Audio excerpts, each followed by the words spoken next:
foi a minha ponte com a irmã Kelly, com o pastor Jorge. É um privilégio e um imenso prazer estar com vocês aqui nessa noite. Também está presente aqui o meu amigo, o irmão Carlos, né? Trabalhamos juntos no cartório, ali em Santa Cruz. Sem mais delongas, eu queria que você abrisse a palavra de Deus comigo em Marcos, no capítulo 5, a partir do versículo 24. Marcos, capítulo 5, a partir do versículo 24.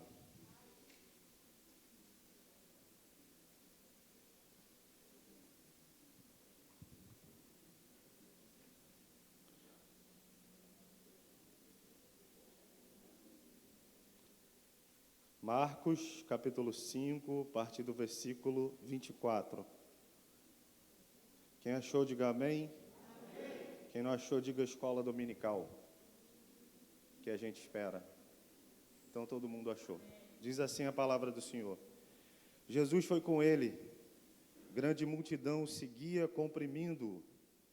Aconteceu que certa mulher que havia 12 anos vinha sofrendo de uma hemorragia e muito padecer à mão de vários médicos, tendo despendido tudo quanto possuía, sem contudo nada aproveitar, antes pelo contrário, indo a pior.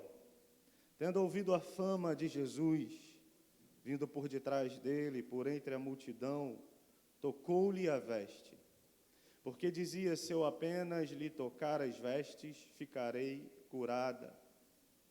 E logo se lhe estancou a hemorragia, e sentiu no corpo estar curada do seu flagelo. Jesus, reconhecendo imediatamente que dele saíra poder, virando-se no meio da multidão, perguntou: quem me tocou nas vestes? Responderam-lhe seus discípulos: vês que a multidão te aperta e dizes: quem me tocou? Ele, porém, olhava ao redor para ver quem fizera isto.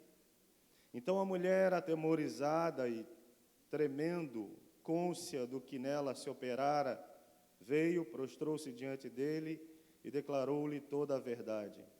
E ele lhe disse: filha, a tua fé te salvou, vai-te em paz e fica livre do teu mal. Amém? Deus, obrigado pela tua palavra, por esse momento maravilhoso em que podemos adorar o teu nome, em que podemos perceber tua presença entre nós. Mas nossa oração agora é que nosso coração seja um solo fértil para a tua palavra nessa noite. Que haja aqui o que houve no caminho de Emaús, enquanto a palavra, as escrituras eram expostas àqueles 2 discípulos, o coração deles ardia. O fervor estava em cada coração. Que haja luz na mente, fogo no coração e lágrima nos olhos. Que seja assim, quebrantamento, que haja cura, restauração, libertação. A casa é tua, somos teus. Tua palavra diz no Salmo 24, ao Senhor pertence a terra e tudo e todos que nela contém. Somos seus, só seus. Faz o que apraz ao teu coração. Renova, restaura, transforma, levanta, convoca, vocaciona, chama para a obra. Ó Senhor, derrama do teu Espírito, faz o que tu queres. É a nossa oração nessa noite, em nome de Jesus. Amém. Pode sentar, meu irmão. Esse texto é muito conhecido, é um texto em que vemos Jairo, o chefe da sinagoga, um homem importante da religião judaica, se aproximar de Jesus e clamar a Jesus, pedir a Jesus por socorro.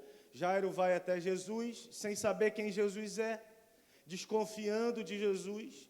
Ele vai porque não tem mais nada a perder. Ele vai porque ou ele aposta as suas fichas em Jesus, ou sua filha de 12 anos que está em casa, provavelmente acometida pela febre malária, que era a enfermidade muito comum naquele período em Israel, que matava muitas pessoas e mata até ainda hoje a malária. Provavelmente era isso que estava sobre aquela criança de 12 anos. O pai sai desesperado, ele quer encontrar solução para sua filha, cura para sua filha, ele sai desconfiado. Ele sai sem saber se Jesus pode, ele sabe sem saber se Jesus quer, e ele sabe sem saber se Jesus irá à sua casa e se vai atender o seu pedido. Ele sai de casa desconfiado. E ele chega a Jesus e diz para Jesus: vamos até a minha casa, a minha filha está doente, eu preciso que o Senhor imponha as mãos, e quando o Senhor impuser as mãos, a minha filha ficará curada. Os discípulos chegaram para Jesus e disseram assim: Jesus, é bom o Senhor na casa desse homem, ele é um homem importante, ele é um homem da alta sociedade, ele é um homem de importância na sinagoga, ele é um homem poderoso na nossa religião judaica, dentro do judaísmo ele é um homem importante, ele é o homem importante da religião, então é bom o Senhor atender.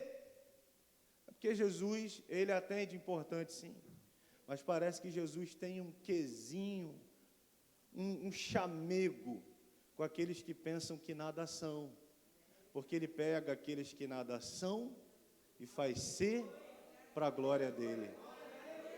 É por isso que os discípulos dão uma pelada: vai lá. Jesus, está bom, vou atender o pedido. E Jesus vai caminhando com o Jairo, e aí no meio do caminho acontece a cena do que lemos. Uma mulher que há 12 anos sofria de uma hemorragia. Aquela mulher tinha um fluxo de sangue contínuo. Não era como o fluxo natural das mulheres, mas o dela era contínuo. Ela então, por conta disso, ela vai até Jesus. A religião judaica, a lei de Moisés, isso está no livro de Levíticos, capítulo 25, mais ou menos ali, ele vai orientar, Moisés vai orientar Israel, dentro da lei de Deus, de que uma mulher no seu fluxo menstrual normal, ela era impura para a cerimônia religiosa. Uma mulher, naquele momento, ela deveria se abster de tudo e de todos, porque havia sobre ela impureza. E aí, o próprio texto vai dizer que uma mulher que tem um fluxo assim, que não para, não é o fluxo natural, é um fluxo como dessa, contínuo, é uma enfermidade. Quem tem essa enfermidade tem que morar longe do arraial, longe da cidade. Ela fica à margem da sociedade, ela é uma marginal, ela é uma excluída da sociedade. Aquela mulher vivia o que nós vivemos ou vivenciamos durante o começo da pandemia. Aquela mulher vivia numa quarentena, há 12 anos numa quarentena, porque se ela tocasse em alguém, ela tornava aquela pessoa impura, e a pessoa que tivesse contato com ela não podia ir ao templo para adorar a Deus. E você sabe que os judeus, eles iam ao templo pelo menos 3 vezes, era obrigatório que todo homem judeu fosse ao templo 3 vezes no ano: festa do tabernáculo, festa do Pentateuco e a Páscoa do Pentecoste, festa do Pentecoste, festa do tabernáculo e a Páscoa. Esses 3 momentos no ano era obrigatório. O judeu, ele podia estar na Babilônia, ele podia estar no Egito, ele podia estar no Brasil, ele tinha que sair e ir em direção ao templo para adorar a Deus. Os irmãos sabem que no templo, na época de Jesus, havia no templo um lugar chamado átrio. No átrio, o homem gentio, aquele que não era judeu, podia entrar, e a mulher também. Mas o homem judeu podia entrar no lugar santo.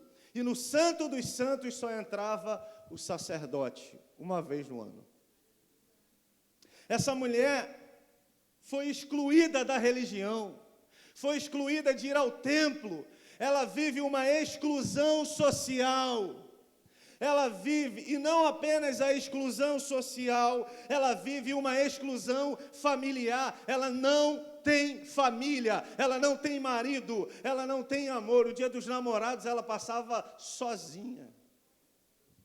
Alguém saiu aí no dia dos namorados? Amém ou não amém? Eu estou ficando velho, pastor. Minha esposa falou, a gente pede aqui no iFood. Eu dei glória a Deus. Eu falei, tá bom. A gente pede em casa. Mas aquela mulher não tinha dia dos namorados. Não tinha filho. E não tinha alguém que lhe desse amor. Ela vivia excluída. Sonhos, que sonhos aquela mulher tinha? Não tinha. Que perspectiva de vida aquela mulher tinha? Não tinha. Inclusive o texto vai dizer que ela gastou todo o dinheiro. Onde dissesse para ela, tem um médico ali que pode te ajudar, tem um médico lá que pode te ajudar. Aquela mulher foi e gastou todo o seu dinheiro. Onde houvesse alguém que pudesse ajudá-la, ela ia, mas ninguém pôde restaurar a saúde daquela mulher. E o texto, no versículo 34, diz que quando ela é curada, Jesus diz para ela, fica livre do teu mal. O que eu queria falar nessa noite é isso, que o mal atinge a tudo e a todos. Que o fato de sermos crentes, de sermos consagrados a Deus, não nos isenta de sermos atingidos pelos males da vida e pelos sofrimentos. Porque sofrimento é algo humano, sofrimento é algo que ninguém está blindado. Não existe um crente, um apóstolo, um pastor, um profeta, um diácono, um líder, seja ele quem for, um homem mais consagrado a Deus, que não passe pelo sofrimento, porque sofrimento é coisa humana. Aliás, nós arrastamos o sofrimento para o mundo, e o primeiro ser no mundo a sofrer foi Deus. Quando você lê a palavra de Deus, na primeira carta de Pedro, no capítulo 1, versículo 18 em diante, Pedro vai dizer que nós não fomos comprados por nenhuma joia ou nada desse mundo, mas fomos comprados pelo precioso sangue de Jesus. E aí Pedro diz que esse precioso sangue de Jesus é conhecido com efeito antes da fundação do mundo. Quando foi que Jesus morreu, irmãos? Segundo Pedro, está na dúvida? Antes da fundação do mundo. Antes de Deus dizer, haja luz, Deus primeiro teve que dizer, haja cruz. A existência, o universo, todo mundo criado. Você vê João dizendo que no princípio era o verbo estava com Deus, o verbo era Deus, e por ele todas as coisas foram criadas. Você vê Paulo em Colossenses, isso foi João quem diz, Paulo em Colossenses capítulo 1 vai dizer que Jesus é a imagem de Deus, ele exala, ele expressa a imagem de Deus, e que sem ele, através dele, todas as coisas foram criadas, e ele vai dizer as visíveis e as invisíveis, o mundo físico e o mundo espiritual existe por causa do sangue de Jesus. O primeiro pai a perder um filho foi Deus. Porque antes de haver mundo, o Pai entregou o seu Filho. Mas pastor, isso não entra na minha cabeça. É porque você está no tempo chamado Cronos, mas Deus está no tempo chamado Kairos. Santo Agostinho disse que Deus vive o eterno agora. Para Deus é sempre agora. Por isso, quando Jesus morre, Deus já conhecia, já tinha o efeito, o propósito de que da cruz, do derramar do sangue de Jesus na cruz, já tinha efeito antes do mundo ser criado. Vai amar assim lá no céu, vai amar os seus filhos assim lá no céu. Você está aqui porque você é alvo desse amor. Você não é gospel, você não é crente, você é um filho amado de Deus. Quem diz que a gente é gospel é revista Veja, mas nós sabemos a nossa identidade. Se você não sabe, eu vim te dizer, você é um filho, uma filha amada de Deus. Essa filha amada, não é porque somos amados que estamos livres dos males. Aliás, o apóstolo Paulo, em Coríntios, a gente percebe na segunda carta de Paulo aos Coríntios, ele vai falar no começo sobre as tribulações que ele enfrenta. E a gente percebe olhando a vida do apóstolo Paulo, que quanto mais santo, quanto mais consagrado, quanto mais dedicado a Deus, mais sofrimento, mais luta, mais levante contra a vida daquele que se consagra mais a Deus. E o que faremos, pois, pastor? Não nos consagraremos? Pelo contrário, aquele que está imundo, imundice-se mais, aquele que é santo, santifique-se mais. Ela passa pelo sofrimento. O sofrimento aflige essa mulher. E aí o que a gente aprende com a história dessa mulher, a primeira lição que a gente aprende é que o sofrimento é uma ponte entre nós e Deus. Eu estava vendo um programa na internet de um filósofo brasileiro que eu gosto muito, chama-se Luiz Felipe Pondé. Pondé convidou um pastor batista, um diácono da Igreja Católica, uma monja e um ateu, para uma roda de conversa. E eles estavam conversando, Pondé ia perguntando, eles iam respondendo. E em um momento, esse filósofo, Luiz Felipe Pondé, virou para o pastor e disse assim: pastor Ed René, eu percebo que os fiéis, aqueles que creem em Deus, eles se achegam a Deus no momento de crise, no momento de sofrimento, no momento de dor, no momento em que o mal lhe atinge. E aquele filósofo pergunta: pastor, o sofrimento é um caminho para Deus? E aquele pastor disse: é o único. O que essa mulher entendeu? Que o seu sofrimento era um caminho para ir ao encontro de Deus. Que o seu sofrimento não significa que Deus não me ama. Eu estou sofrendo porque Deus não me ama. Deus ama o pastor Jorge, é por isso que o pastor Jorge não sofre. Vai viver na pele dele para você saber. Que às vezes olha muito bonitinho, né? O pastor é bonito, bonitinho, bem arrumadinho, está sempre feliz, sorrindo, chega aqui e movimenta, a unção de Deus cai, e você fala: é uma bênção, meu pastor, vem ficar no lugar dele, querido. E vem ver os níveis de batalha que ele enfrenta. Estou mentindo, pastor? Depois o senhor sobe aqui e corrige.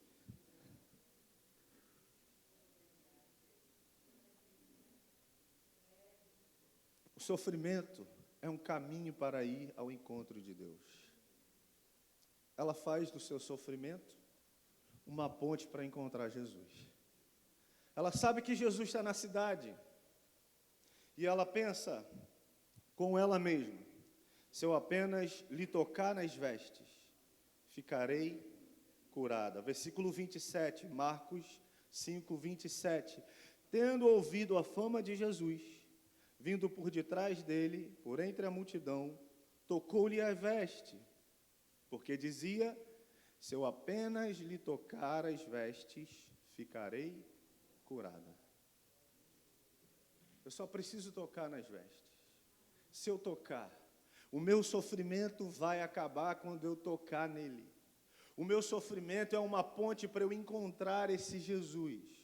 O que vivo agora é um caminho para eu chegar a Ele. A dor que eu sinto agora é uma ponte para eu chegar até esse Jesus e conhecê-lo. Sabe por quê, irmão? Essa mulher sabe uma coisa que Jairo não sabe.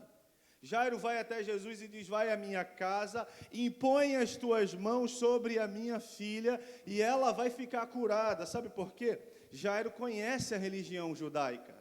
Jairo conhece o Antigo Testamento, Jairo conhece os escritos dos profetas, Jairo conhece a escola de Elias, a qual o povo disse que Jesus pertencia. Jairo sabia da escola do profeta Eliseu. Jairo sabia que quando um profeta estende a mão, a unção de Deus passa pela vida do profeta e a pessoa é curada, é restaurada, é liberta. É por isso que eu estou ligado. Me falaram que depois tem um corredor aqui da oração e os profetas levantam a mão e o poder de Deus que passa pela vida do profeta vai ao encontro do enfermo, daquele que precisa da cura, da libertação, do milagre. Jairo sabe disso.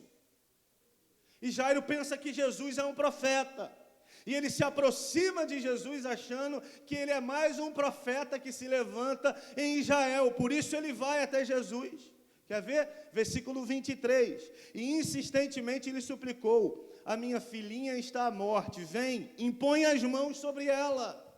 Jairo fala, Jesus, impõe a mão, levanta a mão, o senhor deve ser um profeta, então quando o senhor levantar a mão, a minha filha vai ficar curada. Agora essa mulher não, essa mulher sabe quem Jesus é, essa mulher conhece a palavra de Deus, a fé dessa mulher está na palavra.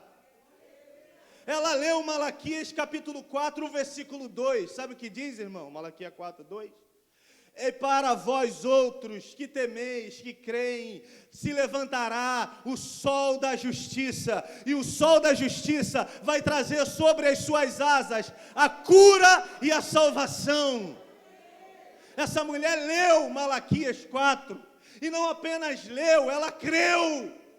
Não se trata de apenas ler, o ateu lê, muita gente lê e nada muda. Não se trata de ler, se trata de ler e ser lido. A questão não é o quanto você lê a Bíblia, a questão é o quanto a Bíblia lê você. O quanto você se vê no lugar das pessoas na Bíblia, porque uma coisa é falar do pecado de Davi, mas outra coisa é quando a Bíblia está falando do pecado de Davi, mas já não é mais Davi, é o Lélio. O problema não é mais quando fala da falta de fé daquele homem, aquele pai desesperado com um filho lunático, que não aguentava mais. Jesus está no monte, e ele desce do monte para libertar o filho daquele homem, e ele diz assim, tu tens fé? E ele fala, eu tenho fé, mas não é suficiente, ajuda-me na minha falta de fé. A questão não é a falta de fé daquele homem, mas é a nossa falta de fé, é quando a palavra lê a gente. A questão não é ler a Bíblia. Os testemunhos de Jeová também leem, os mormons, montão de gente.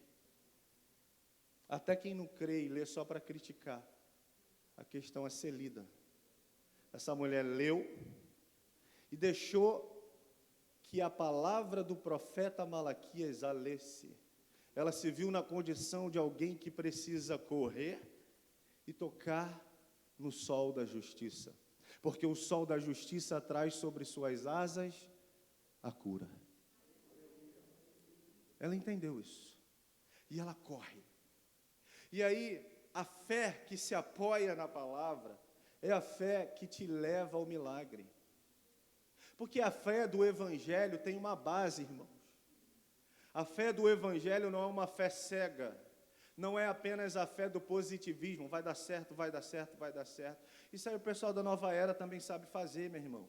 Vai dar certo, vai dar certo. A galera da confissão positiva, vai dar certo, vai dar certo. Sheixinoe, vai dar certo. Todo mundo sabe falar isso.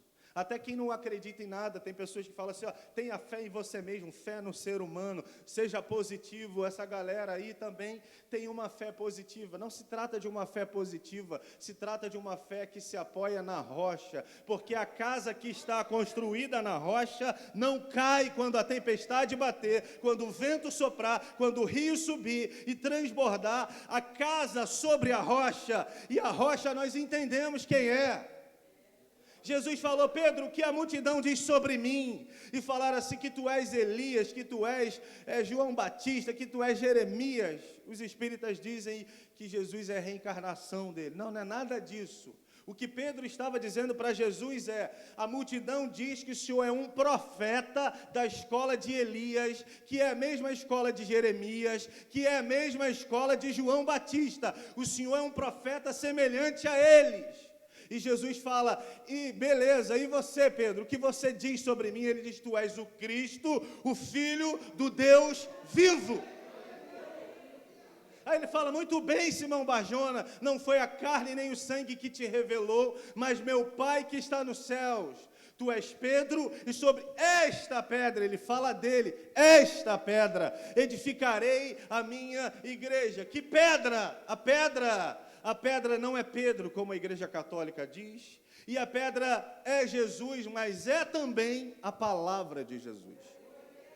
Eu gosto dessa explicação, que a pedra não é simplesmente Jesus, a pedra é a palavra que Jesus diz, A palavra que Pedro diz acerca de Jesus, que foi revelada pelo Pai. O Pai revelou uma palavra ao Pedro. A palavra de revelação é: esse é o meu filho, e ele é o Cristo. Ele é homem, como homem ele é o Messias. Mas como Deus é o Filho divino de Deus. Se ele é filho de Deus, ele é da mesma origem de Deus. É por isso que antes da ressurreição de Jesus, é dito sobre ele pelos autores da palavra de Deus, dos evangelhos, que ele é o filho unigênito, o único gerado. Ele é da mesma natureza do Pai. Por isso, quando Jesus fala: eu vou embora, não vos deixarei órfão, eu mandarei outro Consolador. Mas a palavra outro Consolador não é outro de uma outra espécie, é outro da mesma natureza. Ele é Deus como eu. O Espírito Santo que habita em você é o Deus que mora em você, é o Emanuel, o Deus em nós, o Deus conosco. Pode aplaudir se você quiser.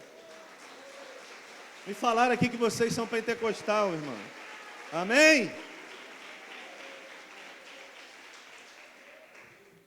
A fé na palavra. A fé dela está apoiada na palavra. A fé dela não está apoiada em boatos sobre Jesus. A fé dela não está apoiada na experiência do outro que o outro teve com Jesus. A fé dela está apoiada na palavra. Em Malaquias 4:2. A verdadeira fé, diz a palavra de Deus, vem por ouvir a palavra de Deus. É a palavra que gera fé. Eu penso que milagre não gera fé. A fé até gera milagre, mas milagre não gera fé. Jesus falou: fiz tantos milagres entre vocês. Ai de ti, Corazim, porque eu fiz tantos milagres entre vocês, mas vocês não creram. O que gera fé não é o milagre. O que gera fé é a palavra. Um dia Jesus despede os discípulos. Os discípulos tinham passado o dia com Jesus. Foi um dia cansativo. Jesus curou, libertou os endemoniados, salvou, pregou, ensinou. E aí Jesus entra no barco e vai para o outro lado do mar de Genezaré, que é também o mar da Galileia. Jesus vai com os discípulos e diz: vamos descansar. Jesus chega e o pessoal foi por terra e chegou antes de Jesus. Obrigado, meu irmão. Chegou antes de Jesus. E quando Jesus chega lá, Jesus que chegou para descansar, Jesus vai pregar de novo, vai ensinar de novo, vai libertar de novo, vai curar de novo. E aí, um deles diz assim: Senhor, já vai ficar tarde, não tem padaria no deserto, o povo vai passar pelo deserto e não tem como comprar pão. Não tem iFood, não tem aquele pessoal do Uber Eats, não tem entrega, Senhor. Então libera eles. E Jesus fala: dei vocês mesmo a eles de comer. E aí Jesus, você conhece, faz a multiplicação de pães e peixe, alimenta a multidão, sobe o monte para orar e manda os discípulos. Olha, note bem o que era importante para Jesus: oração. Trabalhou, foi descansar, chega lá, ao invés de descansar, trabalha de novo. E aí, chega à noite, 6 horas da noite, é a hora de descansar, ele sobe o monte e vai orar. Os discípulos estão no barco, no mar de Genezaré. A tempestade vem.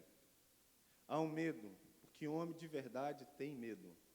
É ou não é verdade, varões? Homem de verdade tem medo. Ninguém concordou comigo.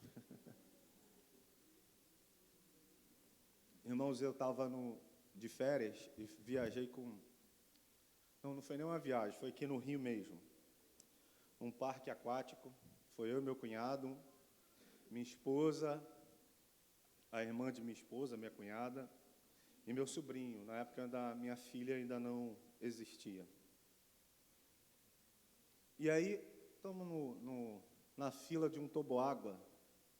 O meu cunhado é capitão de corveta, fuzileiro naval, brabo, maior do que eu, desse tamanho, assim. Cara gigante, 2 metros de altura, que vai para a selva. Aí o que ele combinou comigo? Vamos para a fila do toboágua mais baixo. Não vamos para aquele lá alto não, que eu tenho medo de altura. Eu falei: eu estou contigo, estou fechado. A palavra de Deus diz que 2 ligares na terra está ligado no céu.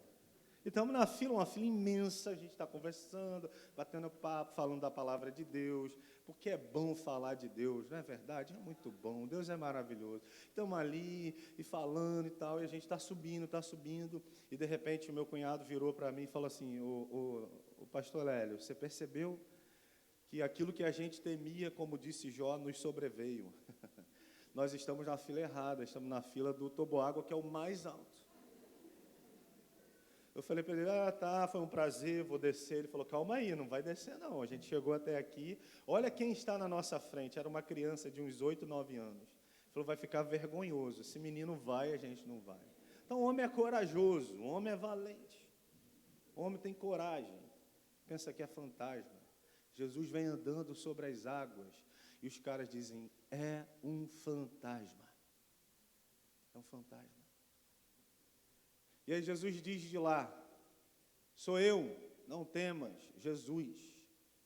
E aí Pedro se apressa e diz, se és tu mesmo, manda-me ter contigo por sobre as águas. Pedro era pescador, gente. Não era surfista, mas era pescador, estava acostumado com o mar. Pedro sabe que se você pisar no mar, você afunda.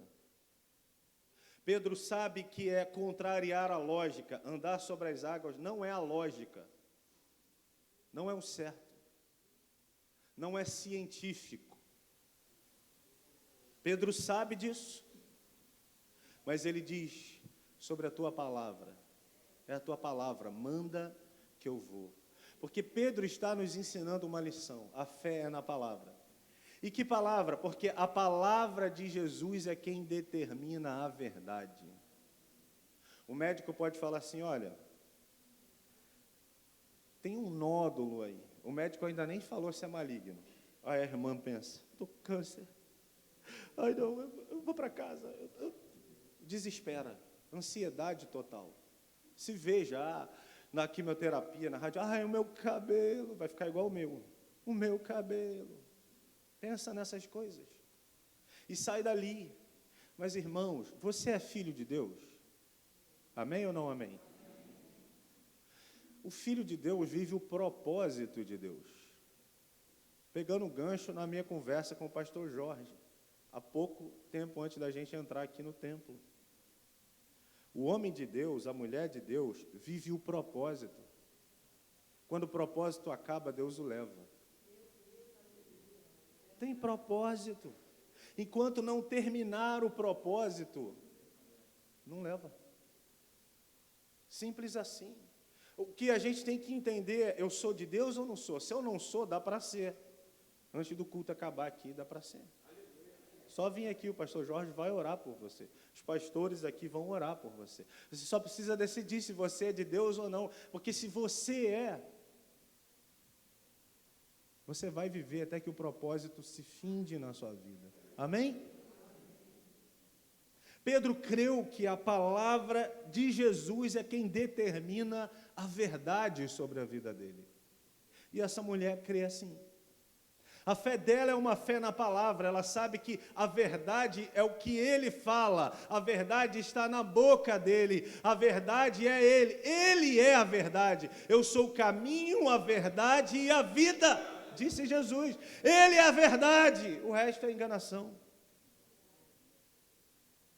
E ela sai de casa determinada, ela sai com a fé na palavra, ela sai porque sabe quem Jesus é, e ela sabe que se tocar nele ficará livre do seu mal, mas ainda há uma outra coisa que ela precisa romper. Ela precisa romper com a barreira da religiosidade, ela precisa romper com aquilo que a religiosidade diz. A religiosidade diz que ela não pode tocar em Jesus, a religião diz que ela não pode estar no meio de uma multidão, ela vive à margem, ela não pode, ela vai contaminar todo mundo, mas ela sabe que não é ela que vai contaminar todo mundo, porque ela está diante daquele que pode purificar a todo o imundo que tocar nele. Não importa o tanto de pecado que tenhamos, podemos tocar nele e ser livre do nosso mal.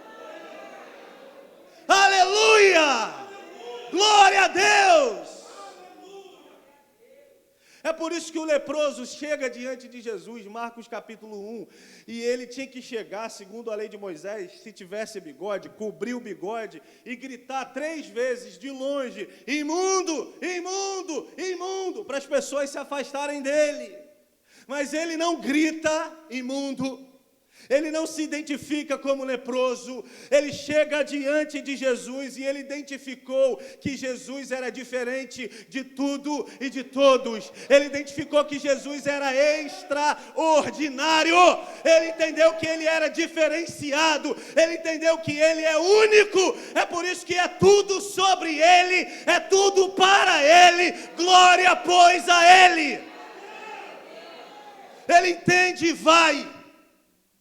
E se chega e cai de joelhos e diz: se o Senhor quiser, o Senhor pode me purificar. O leproso tocou em Jesus.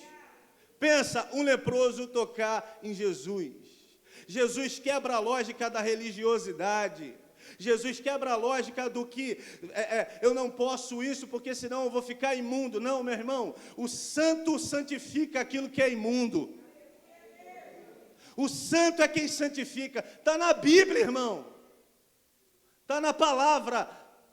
1 Coríntios capítulo 7, Paulo está orientando a igreja e diz: se uma mulher se converter e vier para Jesus, o marido e o filho não são. Se o marido quiser continuar casado com ela, fique. Não é para ela se separar do marido, porque ela agora é santa, porque ela agora é crente. Não, porque ela santifica o marido e o filho. Mas ele é um bêbado, você santifica ele. Mas ele é um drogado, você santifica ele. É a palavra, é a palavra. A palavra quebra a religiosidade. Ela quebra, ela rompe a barreira que a religião colocava sobre ela. Meu irmão e minha irmã, que barreira está entre você e Jesus? Quais são as barreiras que estão na sua frente? O que te impede de tocar em Jesus? Porque para Jesus, tocar e oprimir são coisas diferentes. Ele fala: alguém tocou em mim. Os discípulos falam: a multidão te oprime. Você diz: quem me tocou? Note que Jesus faz diferença. Oprimir e tocar são coisas diferentes. Oprimir é aquela turma do você tem que me dar, você é obrigado a me dar, você vai me curar, você vai fazer porque eu estou mandando. O cara é Deus e Deus é servo. Isso é oprimir. Mas quem toca em Jesus chega como essa mulher e como leproso, cai de joelhos e diz: Deus, o negócio é o seguinte, eu sei que o Senhor pode. Poder está resolvido, o Senhor tem todo o poder. O Pai te deu todo o poder nos céus e na terra. Tu tens todo o poder. Agora eu só não sei se o Senhor quer. Eu estou aqui, se o Senhor quiser, aí Jesus cura. Glória a Deus. Jesus cura. Quando o nosso coração é de servo, tocar em Jesus é chegar nele no limite. Eu queria terminar falando isso. Como é que essa mulher toca em Jesus? Como e quando? Gastou tudo que tinha. O desespero tomou conta dela. Não tinha mais saída. E ela falou: só me resta Jesus. Eu não tenho mais nada. Nada mais a perder. Eu não tenho mais nada a perder. Quando é que tocamos em Jesus, irmãos? Pode parecer dura essa palavra, mas é quando a gente não tem mais nada. É quando não tem saída. É quando não tem mais jeito. É quando você pensa: acabou. É aí que Jesus te cura. É aí que o milagre acontece. Sabe por quê, irmãos? Paulo disse para Deus, por 3 vezes, tira esse espinho na carne. Deus disse para ele assim: Paulo, querido, sabe por quê, irmãos? Orar é com a gente, responder é com Deus. Deus responde de 3 formas. Sim, espera um pouquinho, não é o tempo, você não está pronto. Porque tem níveis de bênção que a gente não está pronto para receber. A minha filha, antes de eu começar a dirigir, pastor Jorge, minha filha, hoje ela está com 5 anos, ela tinha 3 anos, então eu ainda não dirigia, só a minha esposa.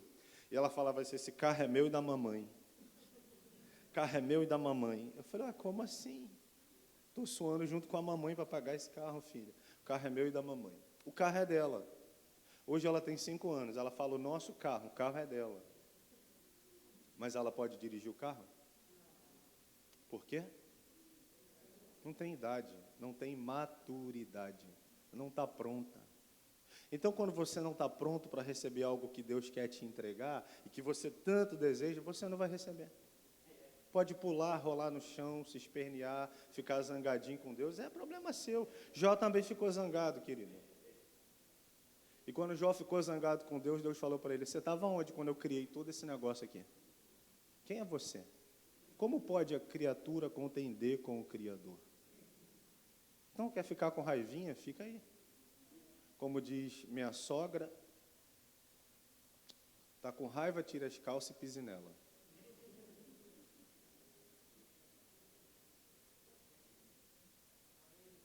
Com Deus é assim. Ex-presidente da minha denominação, um grande pastor, ele mora aqui em Campo Grande, pastor Paulo Leite da Costa, pastor da igreja Fluminense, a primeira igreja evangélica do Rio de Janeiro.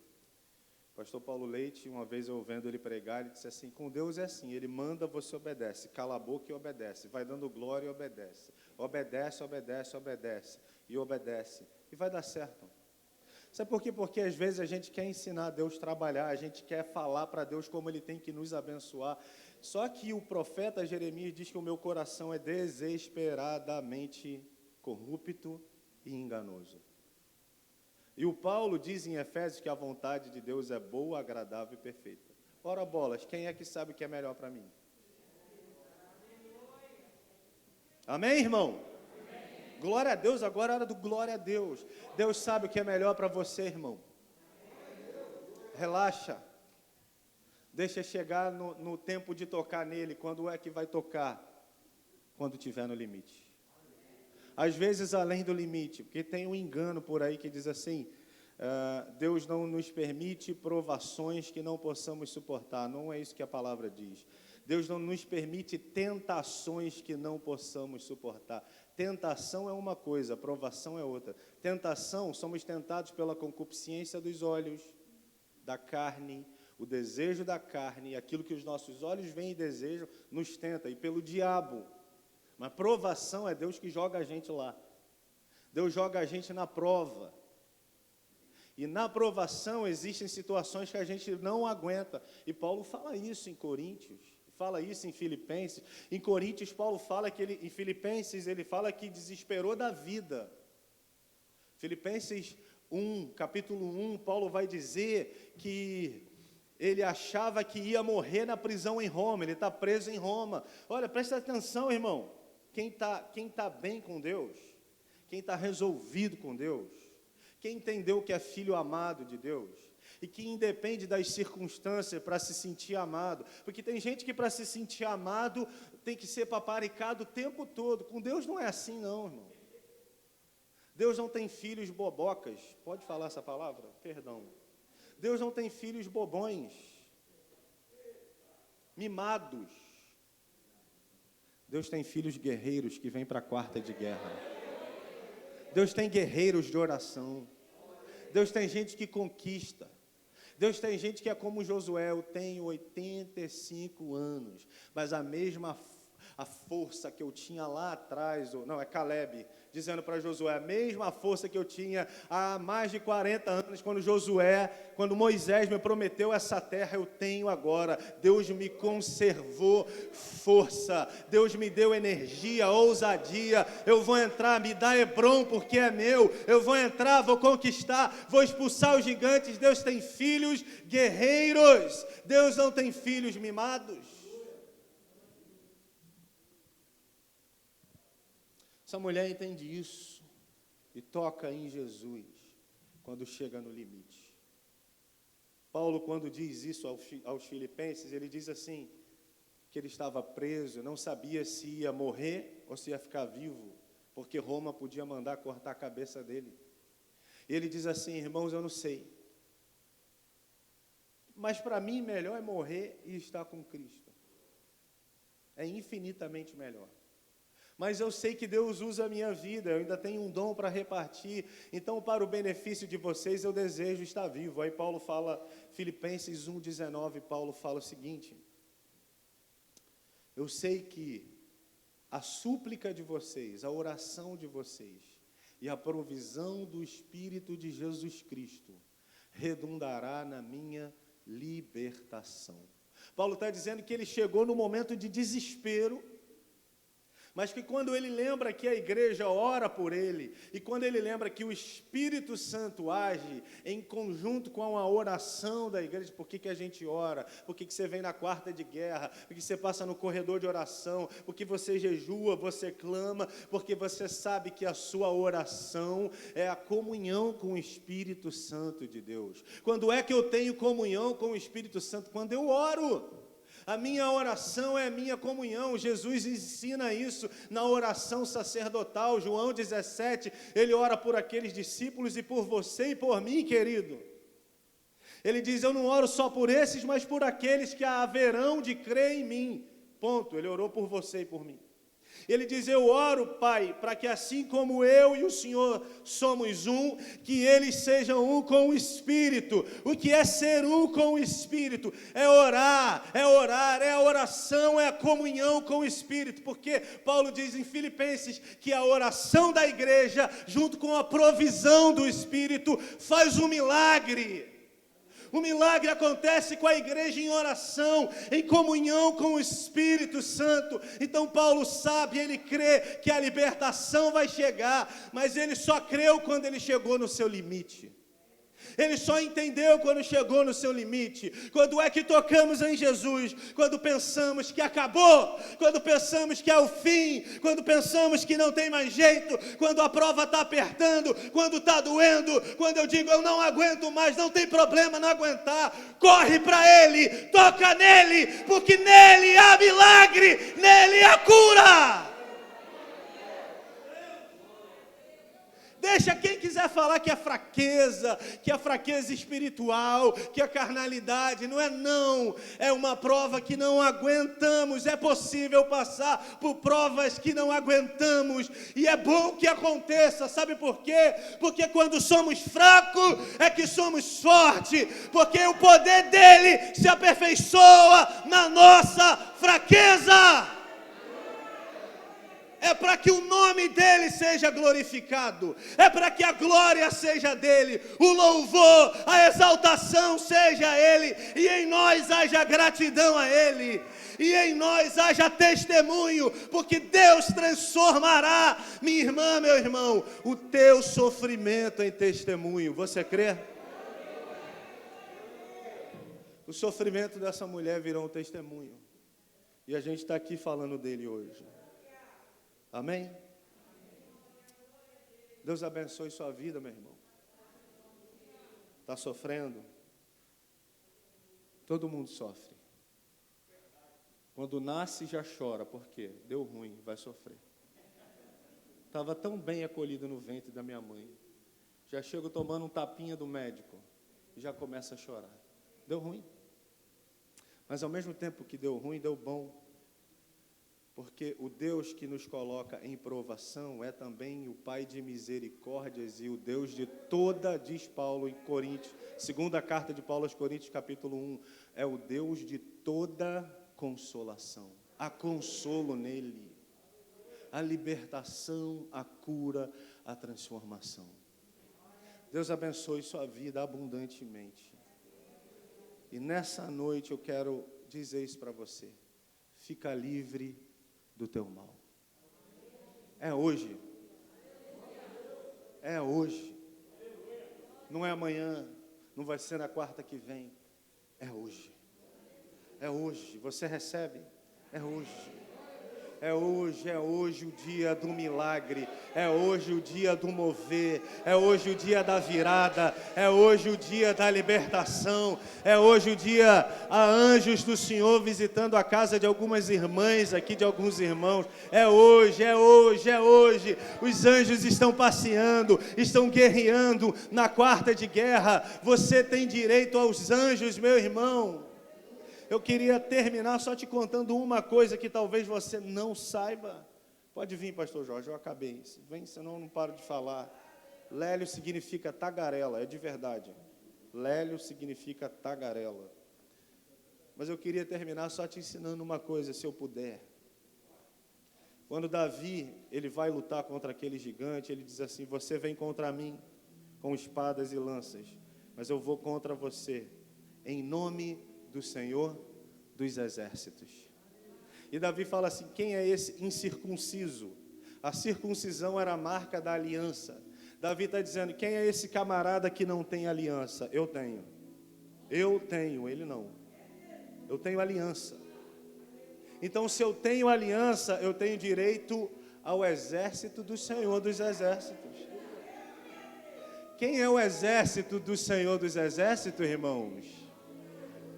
Os anjos do Senhor acampam ao seu redor daqueles que o temem e os livra de todo mal. Nessa guerra que você está enfrentando, os anjos estão pelejando por você. Por isso, só toque em Jesus nessa noite. Só toca, deixa os anjos pelejar por você, pela tua casa, deixa ele pelejar pelo teu marido, pelo teu filho, pela tua filha, por aquela situação na justiça, por aquela situação de enfermidade, por aquela impossibilidade. Diante de Jesus não há impossibilidade, toda impossibilidade diante de Jesus se torna possível. Deus abençoe sua vida em nome de Jesus.